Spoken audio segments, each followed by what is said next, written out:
আজ আমরা কথা বলবো ইসলামী ইতিহাসের সবচেয়ে হৃদয় বিদারক একটি ঘটনা নিয়ে, কারবালার যুদ্ধ। আমরা জানব কিভাবে নবী মোহাম্মদ সাল্লাল্লাহু আলাইহি ওয়াসাল্লামের অত্যন্ত প্রিয় দৌহিত্র হুসেন ইবনে আলী রাদিয়াল্লাহু তাআলা আনহু ন্যায় ও সত্যের জন্য এমন এক আত্মত্যাগ করেছিলেন যা আজও বিশ্বজুড়ে কোটি কোটি মানুষের কাছে এক চিরন্তন প্রতীক হয়ে আছে। ঘটনার গভীরে যাওয়ার আগে একটা জিনিস বোঝা খুব জরুরি। হুসাইন ইবনে আলী রাজিয়া এর মর্যাদা। স্বয়ং নবী মোহাম্মদ সাল্লাল্লাহু আলাইহি ওয়াসাল্লাম তার দুই নাতি সম্পর্কে বলেছিলেন, হাসান এবং হুসাইন হবে জান্নাতের যুবকদের নেতা। শুধু এই একটা কথাই তার সম্মান আর গুরুত্ব বোঝানোর জন্য যথেষ্ট। আর এটাই কারবালার ট্র্যাজেডিকে আরও বেশি মর্মান্তিক করে তোলে। তো কে ছিলেন এই হুসাইনরা? চলুন প্রথমেই এই মহান ব্যক্তিত্বের পরিচয় দিয়েই শুরু করা যাক, যিনি এই পুরো ঐতিহাসিক ঘটনার একেবারে কেন্দ্রবিন্দুতে ছিলেন। হুসাইন রায়ের বংশ পরিচয়টা দেখুন, কি অসাধারণ। তিনি ছিলেন আমাদের প্রিয় নবী মোহাম্মদ সাল্লাল্লাহু এর সরাসরি নাতি। তার বাবা ছিলেন ইসলামের চতুর্থ খালিফা আলীরা, আর মা ছিলেন নবীর আদরের ছোট মেয়ে ফাতেমারা, আর হাসান রায়ের ছোট ভাই। মানে আহলে বাইত বা নবীর পরিবারের একজন অন্যতম সদস্য হিসেবে তখনকার ইসলামী সমাজে তার অবস্থান ছিল খুবই উঁচুতে। হিজরতের মাত্র ৬ বছর পর তার জন্ম হয়েছিল, আর ৬১ হিজরিতে মাত্র ৫৪ বছর বয়সে তিনি শহীদ হন। তার জীবনকাল হয়তো খুব দীর্ঘ ছিল না, কিন্তু এর মধ্যেই এমন এক ঘটনা ঘটে গেল যা ইসলামী দুনিয়ার ইতিহাসকে চিরদিনের জন্য বদলে দিয়েছিল। কিন্তু প্রশ্নটা হলো, এত সম্মানিত একজন মানুষের সাথে এরকম একটা সংঘাতের পরিস্থিতি তৈরি বা হলো কেন? এর উত্তরটা লুকিয়ে আছে একটা ভেঙে যাওয়া প্রতিশ্রুতির মধ্যে। দেখুন, গণ্ডগোলের শুরুটা হয়েছিল একটা শান্তি চুক্তিকে কেন্দ্র করে। হুসাইন রাদিয়াল্লাহু এর বড় ভাই হাসান রাদিয়াল্লাহু এবং তৎকালীন খালিফা মুয়াবিয়ার মধ্যে একটা চুক্তি হয়েছিল। চুক্তিটা ছিল যে মুয়াবিয়ার পর তার ছেলে নয়, বরং হাসান রাদিয়াল্লাহু খালিফা হবেন, অথবা মুসলিমদের একটি পরিষদ বা শুরা মিলে পরবর্তী খালিফা নির্বাচন করবে। কিন্তু মুয়াবিয়া সেই চুক্তিটা মানেননি। তিনি তার ছেলে ইয়াজিদকে উত্তরাধিকারী হিসেবে ঘোষণা করেন, আর এটাই ছিল সমস্যার মূল কারণ, যা হুসাইন রাদিয়াল্লাহুর সহ অনেক বড় বড় সাহাবী মেনে নিতে পারেননি। আর এখানেই লাগলো আসল সংঘাতটা। ইয়াজিদ ক্ষমতায় এসে নিজের শাসনকে বৈধতা দিতে চাইল, আর তার জন্য হুসেইন রাহর মতো সম্মানিত ব্যক্তির বাইয়াত বা আনুগত্যের শপথ খুব দরকার ছিল।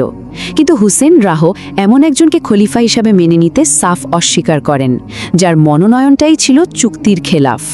নীতির প্রশ্নে তিনি ছিলেন একেবারে অটল, আর এই কারণেই তাকে নিজের প্রিয় শহর মদিনা ছেড়ে মক্কায় চলে যেতে হয়েছিল।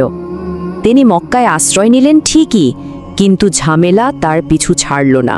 বরং ইরাকের কুফা থেকে আসা কিছু চিঠি ঘটনাকে অন্যদিকে ঘুরিয়ে দিল, আর সেখান থেকে শুরু হলো কারবালার দিকে সেই দুর্ভাগ্যজনক যাত্রা। তখন ইয়াজিদের শাসনে কুফার মানুষ একদমই খুশি ছিল না। তারা হুসাইন রাদিলাকে তাদের নেতা হিসেবে পেতে চাইছিল, তাই তারা শয়ে শয়ে চিঠি পাঠিয়ে তাকে কুফায় আসার জন্য অনুরোধ করতে লাগল। তারা বারবার প্রতিশ্রুতি দিচ্ছিল যে তিনি এলেই সবাই তার পাশে দাঁড়াবে। এই চিঠিগুলোই তাকে কুফার দিকে যাত্রার ব্যাপারে ভাবতে বাধ্য করে। তবে তিনি কিন্তু হুট করে কোনো সিদ্ধান্ত নেননি। এতগুলো চিঠির পরেও তিনি আগে পরিস্থিতিটা যাচাই করতে চাইলেন। তাই তিনি তার চাচাতো ভাই মুসলিম বিন আকিলকে কুফায় পাঠালেন আসল অবস্থাটা বোঝার জন্য। মুসলিম যখন কুফায় পৌঁছালেন, দেখলেন যে আসলেই হাজার হাজার মানুষ হুসেন রাদিয়াল্লাহু এর পক্ষে। তখন তিনি চিঠি লিখে হুসেন রাদিয়াল্লাহুকে আসতে বলেন, আর সেই খবর পেয়ে হুসেন রাদিয়াল্লাহু তার পরিবার আর কাছের সঙ্গীদের নিয়ে কুফার দিকে রওনা হন। কিন্তু কুফায় যা ঘটল তা ছিল কল্পনারও বাইরে। ইয়াজিদ খবর পেয়ে ওবায়দুল্লাহ ইবনে জিয়াদ নামে এক ভয়ঙ্কর নিষ্ঠুর গভর্নরকে কুফায় পাঠিয়ে দিল। তার হুমকিতে আর অত্যাচারে যে হাজার হাজার লোক মুসলিম বিন আকিলকে সমর্থন দেওয়ার কথা দিয়েছিল, তারা সবাই ভয়ে পালিয়ে গেল। শেষ পর্যন্ত মুসলিম বিন আকিল একা হয়ে পড়েন এবং তাকে অত্যন্ত নির্মমভাবে হত্যা করা হয়। এটা ছিল মুসলিম বিন আকিলের সেই শেষ বার্তা, যা তিনি কোনোভাবে হুসাইন রান্দালিয়ার কাছে পৌঁছানোর চেষ্টা করেছিলেন। কিন্তু আফসোসের বিষয় হলো, এই বার্তাটা হুসাইন রান্দালিয়ার কাছে পৌঁছানোর অনেক আগেই তিনি কুফার পথে অনেকটা এগিয়ে গিয়েছিলেন। বিশ্বাসঘাতকতার ছবিটা এখানে একদম পরিষ্কার হয়ে যায়। কুফার সেই বিশ্বাসঘাতকতার পর হুসাইন রাজিয়াল্লাহ এর ছোট্ট কাফেলাটা এসে পৌঁছালো কারবালার মরুপ্রান্তরে। আর এখানেই শুরু হলো ইতিহাসের সেই মর্মান্তিক অধ্যায়, নীতির জন্য এক অসম প্রতিরোধ। মহরম মাসের 2 তারিখে কারবালায় পৌঁছানোর পর থেকেই হুসেন রাদিয়াল্লাহু আর তার পরিবার সঙ্গীদের ওপর চাপ বাড়তে থাকে। ইয়াজিদের বিশাল সেনাবাহিনী তাদের চারদিক থেকে ঘিরে ফেলে। আর তারপর 7ই মহরম সবচেয়ে অমানবিক কাজটা করা হলো, তাদের শিবিরের জন্য ফোরাত নদীর পানি সরবরাহ পুরোপুরি বন্ধ করে দেওয়া হলো, যেখানে নারী আর ছোট ছোট শিশুরাও ছিল। এই অসম লড়াইয়ে হুসাইন ডনেরা পক্ষে ছিলেন তার পরিবার আর অনুসারী মিলিয়ে মাত্র 72 জন। আর তাদের বিপরীতে ছিল ইয়াজিদের প্রায় 4000 সৈন্যের এক বিশাল বাহিনী। শুধু এই দুটো সংখ্যায় বলে দেয় যে পরিস্থিতিটা কতটা ভয়াবহ আর অসম ছিল। এত কিছুর পরেও শেষ মুহূর্ত পর্যন্ত তিনি রক্তপাত এড়াতে চেয়েছিলেন। তিনি কোনো যুদ্ধ চাননি, তাই তিনি 3টি শান্তিপূর্ণ প্রস্তাব দিয়েছিলেন। কিন্তু ইয়াজিদের সেনাপতি উমর ইবনে সাদ একটাই শর্ত দিল, হয় আত্মসমর্পণ করো, না হলে যুদ্ধ। আর কোনো রাস্তাই খোলা রাখা হলো না। আশুরার দিনে যা ঘটেছিল তা সত্যি ভাষায় প্রকাশ করার মতো না। হুসেন রাহর ওই 72 জন সঙ্গী অবিশ্বাস্য সাহসিকতার সাথে লড়াই করে একে একে শহীদ হন। এমনকি নবীর পরিবারের নারী আর শিশুদেরও রেহাই দেওয়া হয়নি। সবশেষে যখন হুসেন রাহ একা লড়াই করছিলেন, তখন সবাই মিলে তাকে অত্যন্ত নির্মমভাবে শহীদ করে। যুদ্ধ তো সেদিন শেষ হয়ে গিয়েছিল, কিন্তু কারবালার গল্পটা কি সেখানেই শেষ? একদমই না।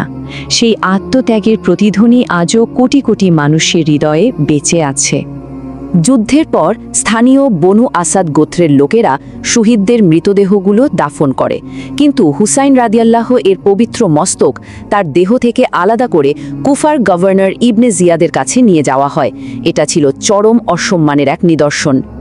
প্রখ্যাত সাহাবী আনাস রা যখন এই ভয়াবহ দৃশ্যটি দেখেন, তখন তিনি কান্নায় ভেঙে পড়ে বলেছিলেন, হুসাইনই ছিলেন মানুষের মধ্যে নবীর চেহারার সাথে সবচেয়ে বেশি সাদৃশ্যপূর্ণ।